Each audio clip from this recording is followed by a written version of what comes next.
Bismillahirrahmanirrahim. Assalamualaikum warahmatullahi wabarakatuh.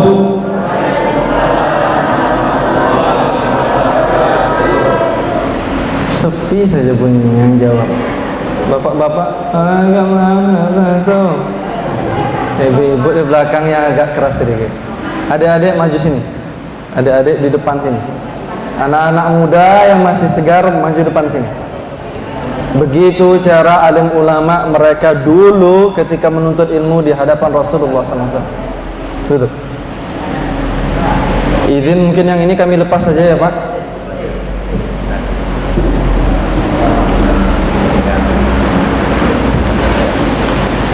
Kami ulang balik. Assalamualaikum warahmatullahi wabarakatuh.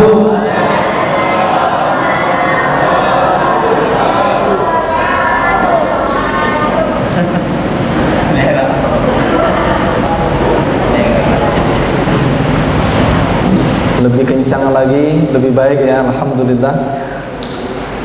Takbir. Takut ibu-ibu bertakbir nih, masa pandemi ini Ustaz, ramai nanti kita katanya. Tidak apa-apa. Takbir. Begitu, biar orang-orang yang di pasar malam tuh terkejut dia, dari Darussalam kencang betul takbirnya. Apa tuh? Ternyata peringatan Maulid Nabi. Alhamdulillahirabbil alamin.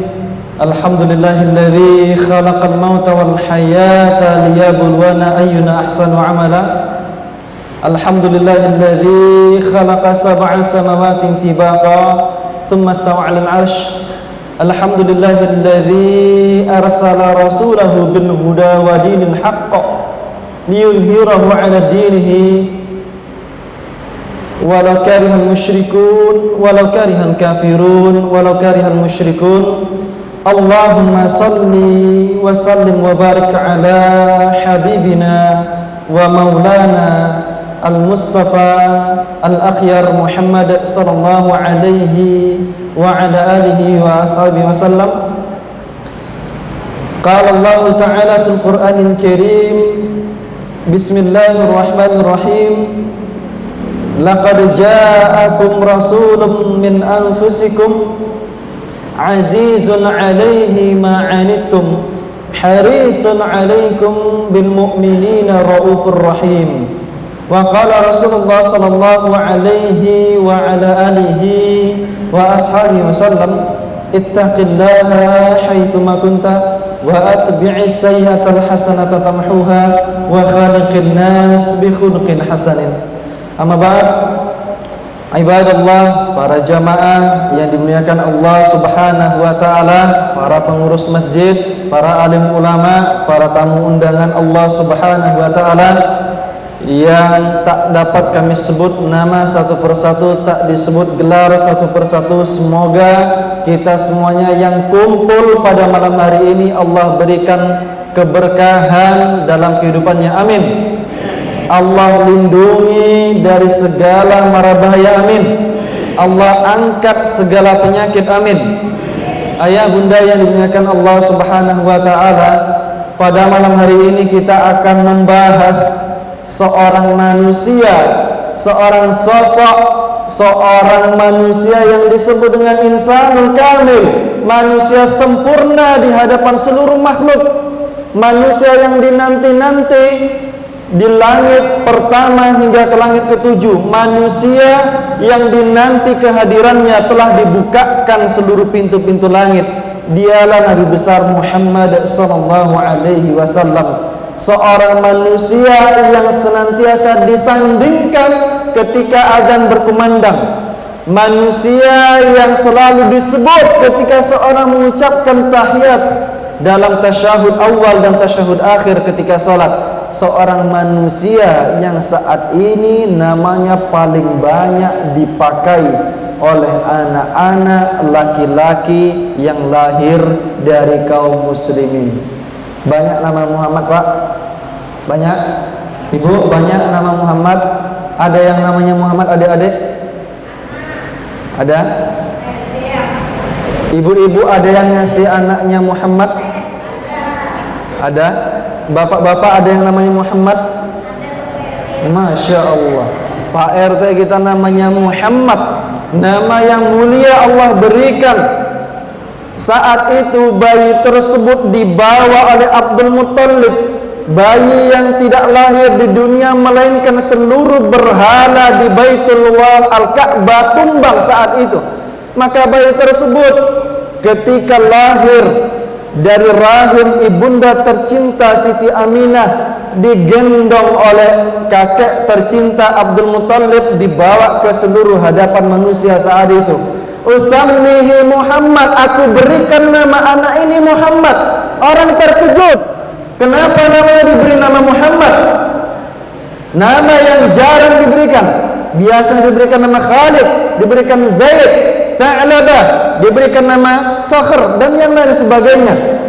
Nama Hamzah, nama yang berkaitan dengan binatang dan yang sebagainya. Tetapi anak tersebut disebut dengan Muhammad. Kenapa dia disebut dengan Muhammad? Maka seluruh orang ada yang kemudian berdiri. Kenapa dinamakan Muhammad? Orang lain mencegah, biarkan Abdul Muttalib menamai cucunya. Karena Abdul Muttalib adalah anak Hashim, adalah anak Qusay, adalah anak Kilab, anak Fihr, sampai ke Adnan, keturunan Ismail alaihissalam, keturunan Nabi Ibrahim alaihissalam. Biarkan Abdul Muttalib menamakan cucunya Muhammad. Dan ternyata yang diinginkan Abdul Muttalib dari cucunya tersebut adalah, kenapa dinamakan Muhammad?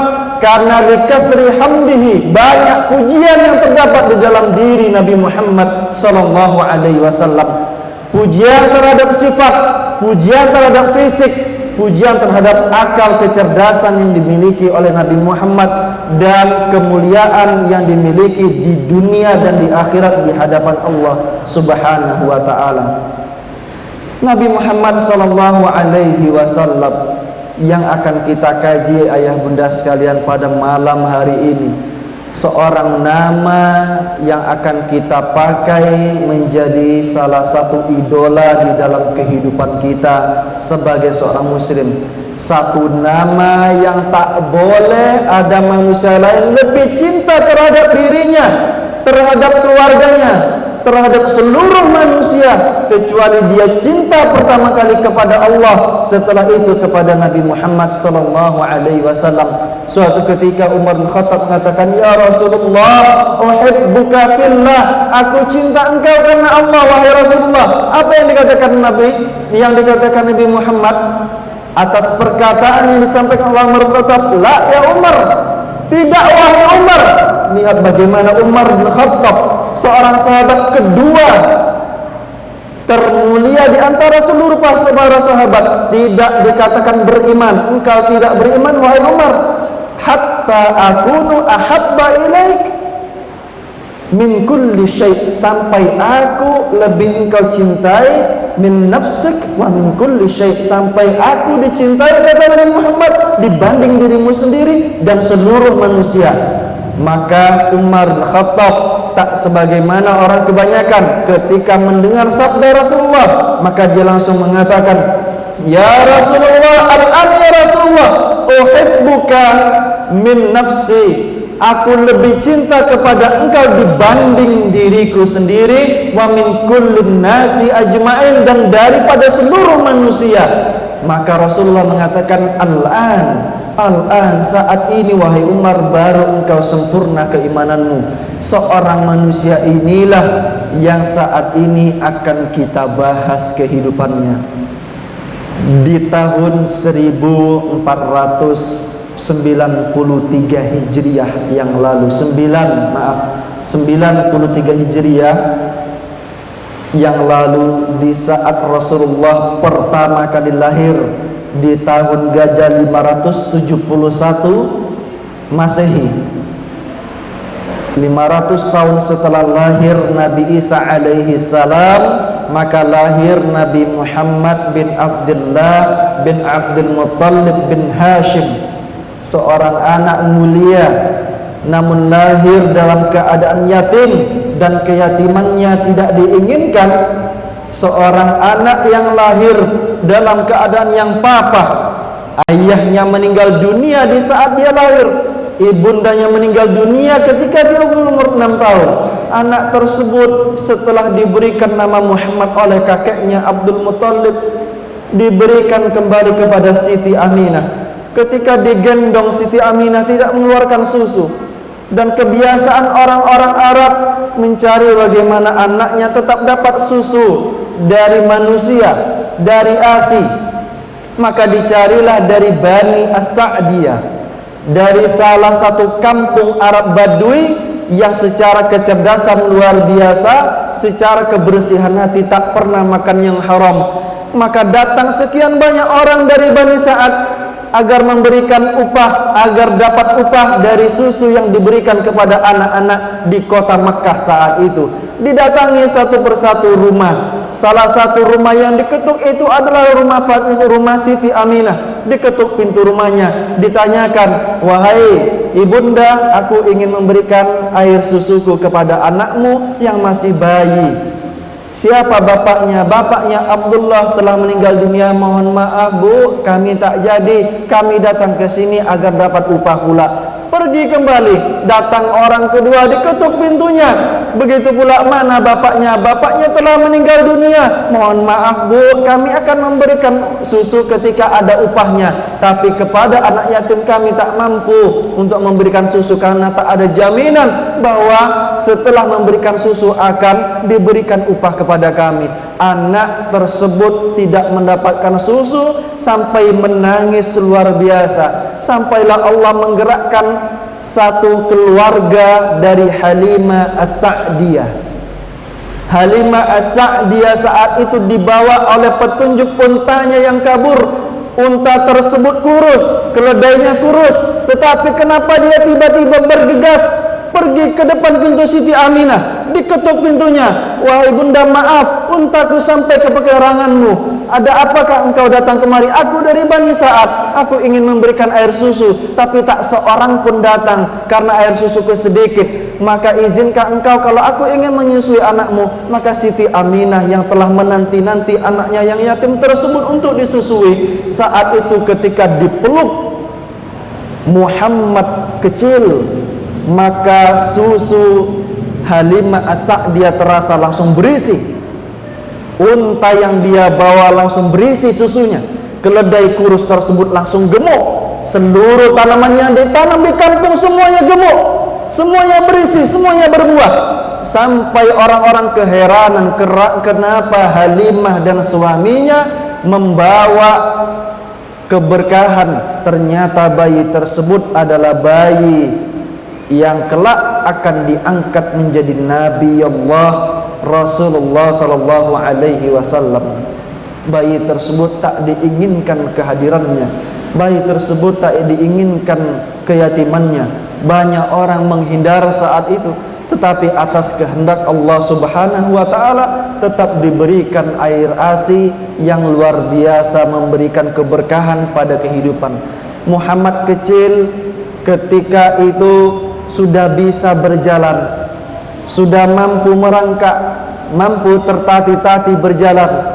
Umurnya sekian bulan dibawa ke Madinah, sekian tahun dibawa ke Madinah setelah lepas dari susuan Halimah As-Sa'diyah.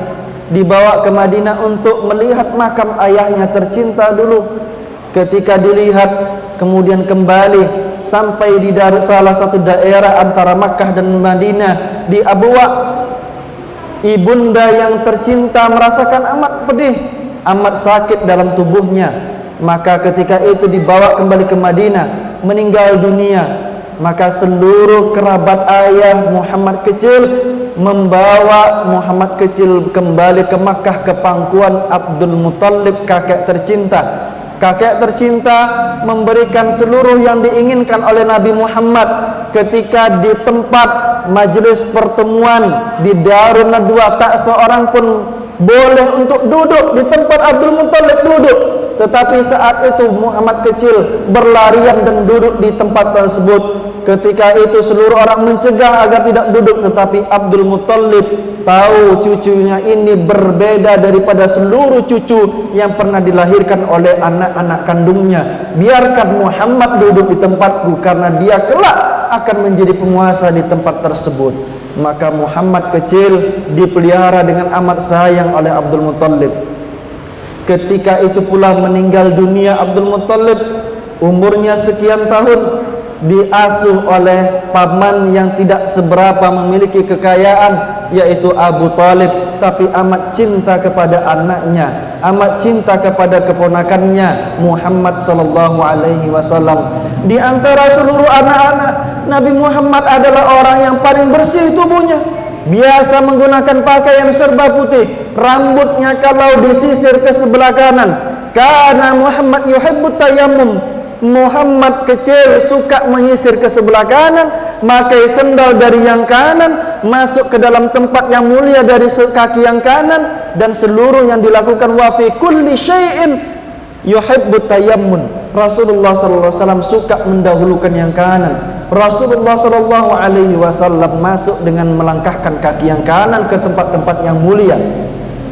Rambutnya telah tersisir rapi, tubuhnya wangi, bersih dibanding seluruh anak-anak Quraisy saat itu yang penuh dengan debu. Pakaiannya tak beraturan, walaupun sederhana juga yang dipakai oleh Nabi Muhammad kecil, tetapi bersih. Orang banyak percaya kepada Nabi Muhammad muda, umurnya 12 tahun, dibawa ke Syam oleh pamannya Abu Talib.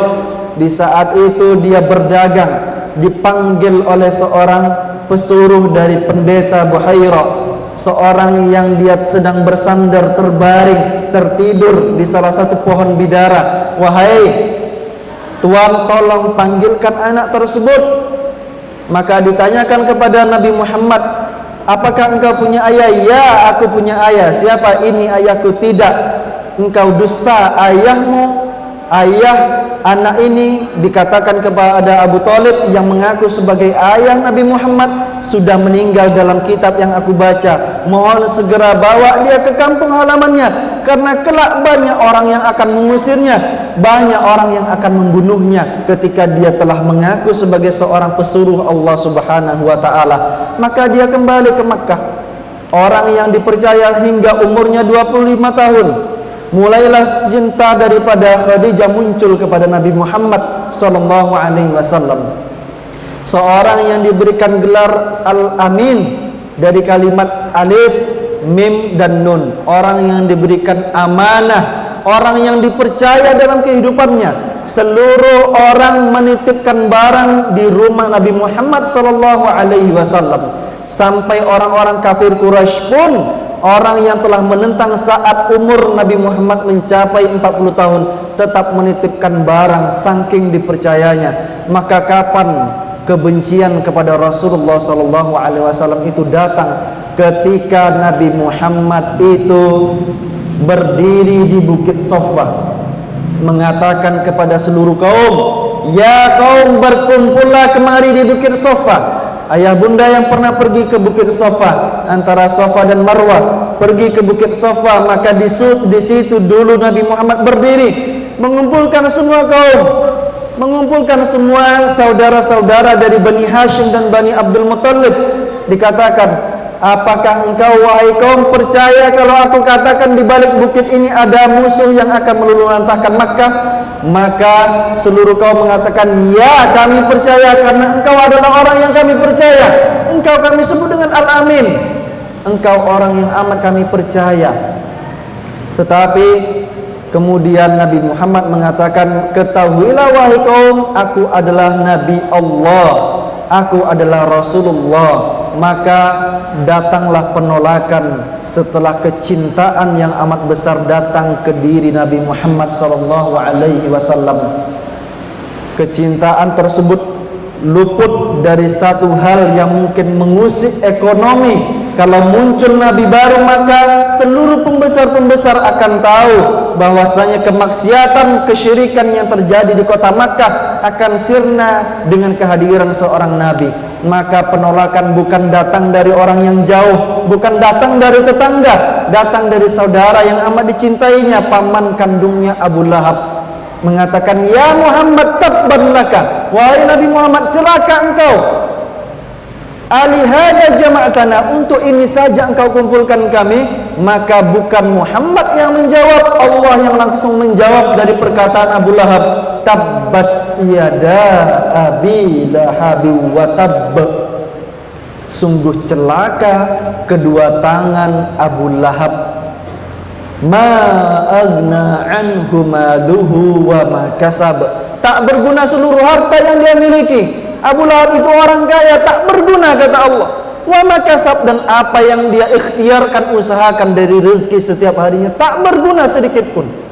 Wa mra'atuhu hammalatal hatab, dan seorang istri Ummu Jamil, istri Abu Lahab, yang biasa membawa kayu bakar sebagai simbol bahwasanya istri tersebut adalah seorang yang mudah untuk adu domba, biasa menyakiti Nabi Muhammad, meletakkan duri di jalan yang biasa dilalui Nabi Muhammad, juga disindir oleh Allah Subhanahu wa taala, dijanjikan masuk ke dalam api neraka yang apinya lahab, apinya berkobar-kobar kata Allah Subhanahu wa taala. Nabi Muhammad tak getar, Nabi Muhammad tetap berdakwah. Nabi Muhammad sallallahu alaihi wasallam berdakwah hingga ke tahun 10. Orang yang amat dicintainya. Nabi Muhammad besar kecintaannya kepada Allah, iya betul, besar sekali kecintaannya kepada Allah Subhanahu wa taala. Tetapi Allah ingin bagaimana di hati Muhammad tidak ada kecintaan kepada makhluk sedikit pun. Maka orang yang amat tersayang, orang yang amat terkasihi di dalam rumah tangga Nabi Muhammad meninggal dunia, yaitu Bunda Khadijah Ummul Mukminin radhiyallahu anha. Seorang istri yang ketika umurnya 40 tahun Nabi Muhammad saat itu mengatakan, ya Khadijah zamiluni, wahai istriku tercinta, tolong selimuti aku, tolong selimuti aku. Sebuah riwayat mengatakan Khadijah saat itu bukan lari mengambil selimut, tetapi langsung memeluk Nabi Muhammad yang dalam keadaan ketakutan. Ketika malaikat Jibril masuk ke Gua Hira, faghattani, memeluk Nabi Muhammad, mengatakan Iqra ma'ana biqari, aku tak mampu membaca. Iqra ma'ana biqari, sampai 3 kali tak mampu. Nabi Muhammad dinampakkan wujud Jibril yang asli, mempunyai 700 sayap lebih, satu sayapnya memiliki sekian cabang, dan malaikat Jibril ketika mengepakkan sayap, maka seluruh ufuk timur dan barat tertutup oleh sayapnya. Terkejut Nabi Muhammad, tersungkur saat itu, terlutut, dia berdiri, berlari, kemudian pergi ke rumahnya. Yang dicari siapa? Khadijah Ummul Mukminin tercinta, istri tercinta saat umur Nabi Muhammad mencapai sekian tahun, meninggal dunia. Seorang istri yang amat luar biasa cintanya kepada Islam, pertama kali dari kalangan wanita memeluk Islam. Seorang istri yang amat luar biasa, senantiasa cemburu istri-istri yang lain. Khadijah bukan cantik pada rupa, bukan cantik pada jasad, tetapi Khadijah memiliki kecantikan di dalam hati. Nabi Muhammad SAW suka mengatakan Khadijah dulu seperti ini, Khadijah dulu seperti ini, sampai Bunda Aisyah radhiyallahu anha cemburu. Kalau ibu-ibu memandang kecantikan wajah adalah nomor 1, salah. Kenapa? Di antara seluruh istri Rasulullah, Khadijah bukanlah orang yang paling tercantik di antara semua istri. Khadijah radhiyallahu anha bukan cantik dibanding Safiyah, dibanding Hafsah, dibanding Aisyah radhiyallahu anha, dibanding Zainab binti Jahash, dibanding Maria Al-Qibtiyah, dibanding Zainab binti Jaham. Tidak ada apa-apanya. Bahkan Aisyah mengatakan dulu orang-orang mengatakan Safiyah begitu cantik, tetapi setelah aku lihat dia lebih cantik dibanding apa yang dikatakan orang-orang tersebut. Maka Bunda Khadijah tidak ada apa-apanya kecantikan, tetapi Bunda Khadijah adalah orang yang bersuri tauladan kepada Nabi Muhammad SAW. Detik-detik Bunda Khadijah akan meninggal dunia, Nabi Muhammad SAW berbaring di dada Bunda Khadijah, berbaring di paha Bunda Khadijah saat itu. Di sisirnya Nabi Muhammad SAW, tidak mau satu helai rambut pun lepas dari kepala Rasulullah SAW. Disisir dengan amat lembut satu persatu, suami tercinta, amat kelelahan dia membawa misi kenabian tersebut, ditolak di sana, ditolak di sini, dilempar kotoran unta di atas kepalanya ketika dia bersujud menghadap ke Ka'bah. Orang-orang Quraisy tak senang, membawa isi perut dari unta diletakkan di punggung sampai kena wajah Rasulullah yang mulia. Maka Bunda Khadijah di saat tersebut dia tahu betul kesusahan dari seorang suami, disisirnya perlahan-lahan, tak terasa kemudian menitikkan air mata sampai kenalah daripada pelipis kening atau wajah Rasulullah sallallahu alaihi wasallam. Terkejut Rasulullah sallallahu alaihi wasallam. Wahai istriku tercinta, ya Khadijah, wahai Khadijah, menyesalkah engkau bersuamikan aku? Menyesalkah engkau menjadikan aku sebagai seorang suami, wahai Khadijah? Apakah engkau dulu kaya kemudian engkau melarat gara-gara berdakwah mendukung dakwahku, ya Khadijah? Apakah engkau dulu cantik mampu mendapatkan suami yang lebih baik daripada aku, engkau kemudian menyesal, ya Khadijah?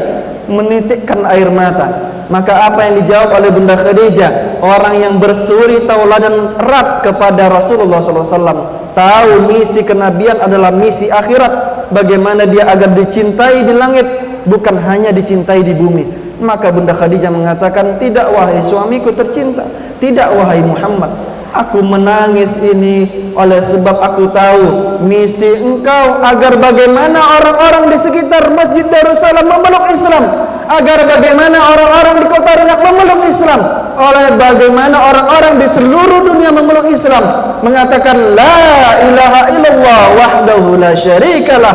Maka aku tahu bagaimana kepedihan itu, misi kenabian yang amat panjang yang engkau rasakan, sedangkan umurku tinggal sedikit lagi, wahai Muhammad, suamiku tercinta.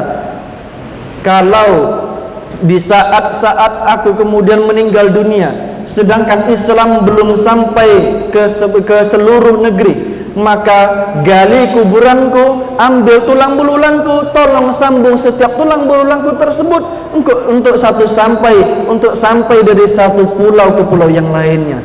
Bunda Khadijah amat cinta kepada Rasulullah sallallahu alaihi wasallam, meninggal dunia di tahun ke-10 kenabian, disebut dengan Amul Huzn. Tidak sampai di situ kepedihan yang dirasakan oleh Rasulullah sallallahu alaihi wasallam. Meninggal pamannya Abu Talib yang selalu mendukung dakwah Nabi Muhammad sekalipun dia tidak masuk Islam. Seorang paman yang kelak meninggal dunia tersebut adalah paman yang dulu bersusah payah menalangi kehidupan Nabi Muhammad SAW. Maka kedua orang yang dicintai tersebut meninggal dunia, tak ada lagi tiang untuk bersandar, tak ada lagi tiang pokok kayu yang ingin dia pegang oleh Nabi Muhammad. Maka satu-satunya Rabb yang disambut di langit adalah Allah Subhanahu wa Ta'ala yang diletakkan di dalam hati Muhammad SAW. Nabi Muhammad SAW tak menyerah, pergi ke Taif di tahun ke-10 tersebut. Dia harapkan orang-orang masuk Islam, tetapi Rasulullah kembali dilempar dengan kayu, dilempar dengan tulang-tulang unta, dilempar dengan bebatuan. Nabi Muhammad SAW saat itu terluka di wajah sampai ke mata kaki, dilindungi oleh Zaid bin Haritha yang menemani dakwah Rasulullah SAW. Rasulullah SAW saat itu dikatakan sebagai seorang sihir, tukang sihir, dikatakan sebagai seorang majnun, orang gila. Sampai Rasulullah SAW kelelahan, berdarah dari sekujur tubuhnya dari kepala sampai kaki, bersandar di sebuah pohon, bersandar di satu tempat di kebun salah satu penduduk Taif saat itu. Rasulullah SAW didatangi oleh Malaikat Jibal, didatangi oleh malaikat penjaga gunung. Malaikat penjaga gunung sudah mengatakan kepada Rasulullah, wahai Muhammad, mud yadaika ila sama, tolong angkat tanganmu ke langit, minta salah satu gunung yang menjulang tinggi tersebut mampu ditimpakan kepada seluruh kaum Taif yang menolak dakwahmu. Apa yang dikatakan Rasulullah yang memiliki hati yang bersih, orang yang berlembut-lembut hatinya, orang yang sangat besar kasih sayangnya kepada kaum mukminin, kepada manusia saat itu, mengatakan, la, aku tidak butuh bantuanmu. Rasulullah justru berdoa, ya Allah, Allahumma ighfir lahum, tolong ampuni mereka, mereka tidak tahu bagaimana kesusahanku, tidak tahu bagaimana posisiku sebagai seorang nabi. Fa innahum la ya'lamun, mereka tidak tahu, ya Allah ampuni mereka. Maka sifat Rasulullah sallallahu alaihi wasallam salah satunya, ayah dan bunda sekalian, adalah pemaaf. Rasulullah itu pemaaf, amat besar pemaafnya. Apa yang dilakukan kepada orang lain kepadanya tak dihitung-hitung lagi, dilupakan. Rasulullah sallallahu alaihi wasallam memiliki hati yang sangat bersih. Dia berdoa, ya Allah, Allahumma jadikan dari kaum Taif tersebut kelak dari tulang sulbi mereka lahir anak cucu yang mengatakan la ilaha illallah. Maka sekali lagi doa tersebut dikabulkan. Lahir dari kaum Taif seluruhnya bersyahadat ketika pemimpinnya masuk ke dalam Islam, mengatakan asyhadu an la ilaha illallah wa asyhadu anna Muhammadar Rasulullah. Seluruh kaum Taif, ayah bunda sekalian, memeluk Islam. Seluruh kaum Taif saat itu memeluk Islam. Ayah bunda yang dimuliakan Allah Subhanahu wa taala, Rasulullah sallallahu alaihi wasallam memiliki satu misi untuk cinta kepada apa yang diridhoi oleh Allah Subhanahu wa taala. Rasulullah itu pemaaf. 3 sifat dominan dari diri Rasulullah sallallahu alaihi wasallam. Rasulullah itu pemaaf. Kedua, Rasulullah sallallahu alaihi wasallam itu amat rendah hati. Rasulullah sallallahu alaihi wasallam memberi tanpa hitung-hitung lagi. Ada satu ketika datang sahabat kepada Rasulullah sallallahu alaihi wasallam. Sahabat tersebut mengatakan kepada Rasulullah, ya Rasulullah, bagus baju yang engkau pakai ya Rasulullah. Rasulullah tanpa mengatakan babi bu, langsung melepas pakaiannya, menutup aurat dari pusar sampai ke lutut, dan baju tersebut diserahkan kepada orang yang memujinya. Rasulullah amat besar pemberiannya. Orang yang ketika bangun tidur, punggungnya ada bekas, pundaknya ada bekas pelepah kurma yang dianyam. Rasulullah punya rumah hanya sekian kali sekian meter saja, hanya cukup untuk tempat dia sholat dan cukup tempat dia tidur bersama bunda Aisyah radhiyallahu anha. Bahkan diceritakan ketika Rasulullah sholat malam, bunda Khadijah berbaring di hadapan Rasulullah sallallahu alaihi wasallam. Ketika Rasulullah berdiri, bunda Aisyah menjulurkan kakinya di saat berbaring. Ketika Rasulullah sujud, bunda Aisyah menekuk lututnya. Saking sempitnya rumah Rasulullah sallallahu alaihi wasallam. Kalau bunda saat ini ingin berkaca bagaimana kehidupan Rasulullah, maka lihat bagaimana makam terakhir Rasulullah, karena makam tersebut adalah tempat Rasulullah sallallahu alaihi wasallam tinggal selama 63 tahun sebagai seorang nabi dan rasul, beristrikan Aisyah radhiyallahu anha dan istri-istri yang lainnya. Rasulullah sallallahu alaihi wasallam orang yang amat pemurah. Ketika disebutkan satu hal kepada Rasulullah tentang apa yang dikenakan, maka langsung dikasih. Luar biasa. Tidak mungkin orang mampu memberikan seperti itu, tetapi ternyata ada salah satu seorang ibu-ibu bisa memberikan seperti itu. Di Pematang Reba, ada di dekat lapangan bola Pematang Reba, ibu-ibu pernah diuji dengan hal seperti itu. Bu, bagus jilbab ibu, ya cantik luar biasa jilbab ibu, langsung dikasih. Langsung dilepasnya jilbab tersebut. Kenapa? Karena kalau orang dipuji biasanya orang tersebut suka dengan apa yang dipakai. Macam anak-anak, bu, pak, kalau dia sedang mengatakan kepada temannya enak, katanya, dia lagi makan jajan ciki-ciki itu, kemudian dia mengatakan kepada kawannya enak pak, enak bang, kata dia. Tandanya dia suka. Itu yang diketahui oleh Rasulullah. Maka sahabat yang lainnya melihat kejadian Rasulullah melepas pakaian gara-gara dipuji oleh seorang sahabat yang lainnya, memanggil, kamu jangan meminta, jangan mengatakan apapun kepada Rasulullah. Rasul itu kalau dia dipuji tentang pakaiannya, dilepas, dikasih kepada orang yang memuji. Rasulullah biasa menggunakan pakaian serba putih. Hanya 2 pakaian Rasulullah putih, dan ada pakaian yang saat itu juga diberikan oleh hadiah oleh teman-temannya, yaitu pakaian berwarna merah dan berwarna hijau dari Yaman. Rasulullah sallallahu alaihi wasallam orang yang amat rendah hati, memandang kenikmatan tersebut terletak pada akhirat, terletak pada apa yang dicintai oleh Allah dan Rasulullah sallallahu alaihi wasallam. Saat ini orang mungkin memandang kenikmatan tersebut ada pada rumah yang mewah, ada pada kendaraan yang mewah, ada pada istri yang cantik, ada pada suami yang amat rupawan, tetapi tidak bagaimana kehidupan Rasulullah dan para sahabat memandang nikmat ada pada apa yang dicintai oleh Allah dan apa yang diridhoi oleh Allah Subhanahu wa taala. Suatu ketika Rasulullah sallallahu alaihi wasallam salat, Rasulullah sallallahu alaihi wasallam salat sampai bengkak kaki Rasulullah, sampai retak-retak tumit Rasulullah sallallahu alaihi wasallam. Terbangun Bunda Aisyah ketika itu mengatakan kepada Rasulullah SAW, "Ya Rasulullah, ya Nabi Allah, wahai suamiku tercinta, alam takun matbunan? Bukankah engkau telah dijamin masuk ke dalam surga? Alam takun ma'suman? Bukankah engkau telah dilindungi agar tidak engkau berbuat dosa ya Rasulullah? Kenapa engkau sholat panjang begini ya Rasulullah?" Maka Rasulullah mengatakan, "Afala akunu abdan syakura? Tak bolehkah aku menjadi hamba yang bersyukur?" Rasulullah memandang nikmat ada pada sholat, ayah bunda sekalian. Nikmat ada pada apa yang dicintai oleh Allah dan Rasulullah dan dicintai oleh Allah Subhanahu wa taala. Ada apa yang diridhoi, pada yang diridhoi oleh Allah Subhanahu wa taala, bukan pada benda. Boleh dia punya rumah mewah, tetapi ketahuilah rumah mewah tersebut akan dihisab. Boleh dia punya kendaraan mewah, tapi ketahuilah kendaraan tersebut membawa kepada kebaikan apa keburukan. Boleh dia memiliki jabatan yang tinggi di masyarakat, tetapi ketahuilah apakah jabatan tinggi tersebut melindunginya dari api neraka, memasukkannya ke dalam surga. Nikmat yang dipandang oleh Rasulullah sallallahu alaihi wasallam ada pada apa yang dicintai oleh Allah dan Rasulullah dan diridhoi oleh Allah Subhanahu wa taala.